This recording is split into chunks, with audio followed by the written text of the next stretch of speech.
के बाद आप सभी का एक बार फिर से स्वागत है। मैं हूं रत्ना और आप देख रहे हैं केकेडी न्यूज। वक्त हो चुका है बुलेटिन का। शुरुआत करते हैं खबर से। 23 अप्रैल को पवन पुत्र भगवान हनुमान का भक्तों ने जन्मदिन मनाया। सुबह से ही हनुमान मंदिरों में लगा रहा भक्तों का तांता। लड्डू, पान, बताशा, नारियल, तुलसी से पूजा और आरती कर हनुमान जी को खुश किया गया। शंकर नगर हनुमान मंदिर में भक्तों की लगी भीड़।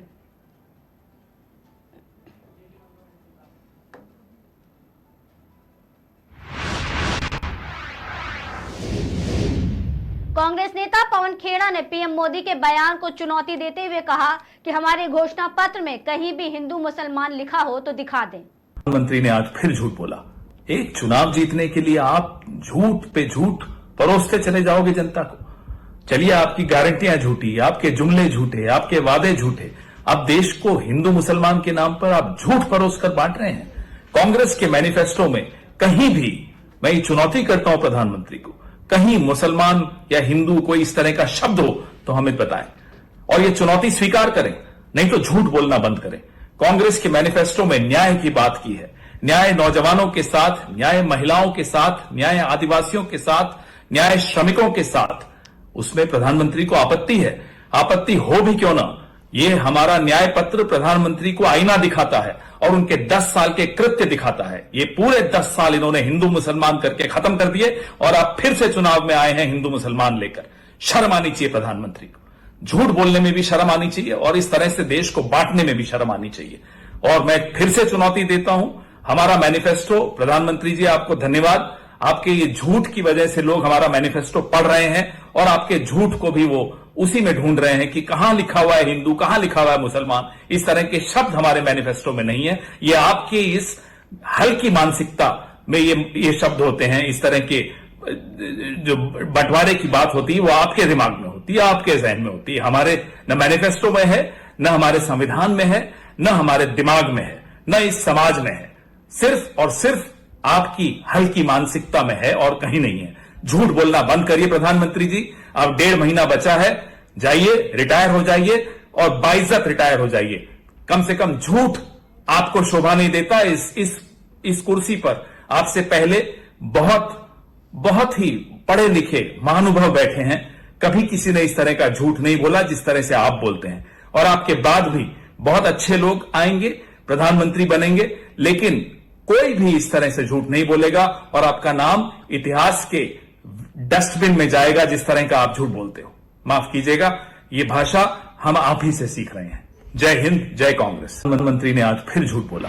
आज दिनांक 22 अप्रैल 2024 को खबर गाजियाबाद से है, जहां थाना टीला मोड़ के चौकी फरूख नगर में एक घर में आग लग गई। 2 लोग आग की चपेट में आने से घायल हो गए, जिन्हें उपचार के लिए हॉस्पिटल भेजा गया। उपचार के दौरान दोनों व्यक्तियों की मौत हो गई। फायर टीम आग बुझाने के प्रयास में लगी हुई है। वहीं एसपी शालीमार गार्डन ने बताया कि फायर और फील्ड यूनिट जांच कर रही है कि घर में आग कैसे लगी।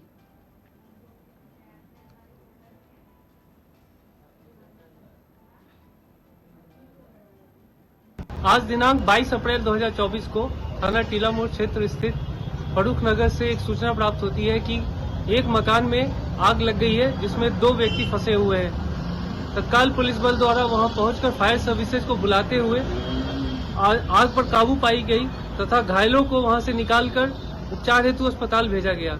उपचार के दौरान अस्पताल में उनकी मृत्यु हो गई है तथा आग लगने के कारणों का फील्ड यूनिट तथा फायर सर्विसेज की मदद से कारणों का पता लगाया जा रहा है। आवश्यक विधिक कार्यवाही प्रचलित है। आज दिनांक 22 अप्रैल 2000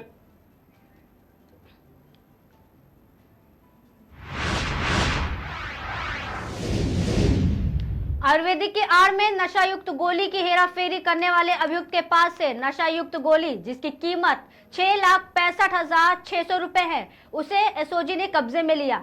सूचना अंतर्गत एसओजी की टीम अलग अलग इलाके में गश्त लगा रही थी। शकास्पद तरंग नाम के आयुर्वेदिक नशायुक्त गोलियां नग 67,560 के मुद्दामाल को कब्जे में लेकर आगे की जांच शुरू की गई।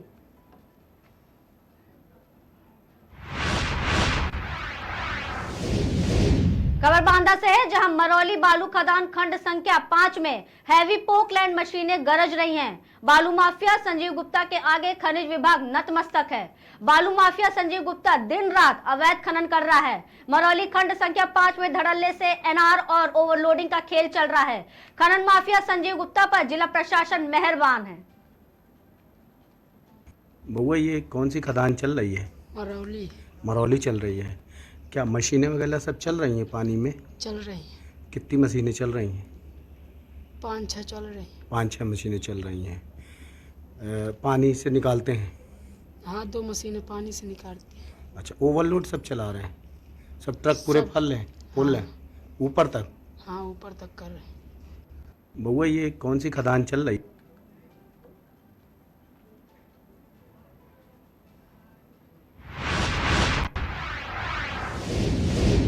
खबर कन्नौज से है, जहां आगरा लखनऊ एक्सप्रेसवे पर स्लीपर बस डिवाइडर तोड़कर दूसरी लेन में पहुंच गई और सामने से आ रहे ट्रक से भिड़ गई। 4 लोगों की मौके पर ही मौत हो गई और कई लोग घायल हो गए। माना जा रहा है कि हादसा सुबह 5 बजे नींद की झपकी आने से हुई होगी।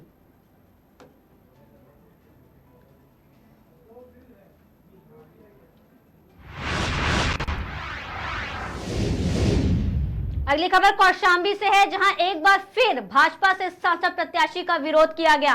सांसद प्रत्याशी विनोद सोनकर का दारानगर कस्बे में हुआ विरोध। लोग बोले 10 साल से ये दिखाई नहीं दिए। सैयद अंसारी पठान बोलकर लोग करते थे कमेंट, इसीलिए सांसद विनोद सोनकर भाषण देते हुए कई बार रुके।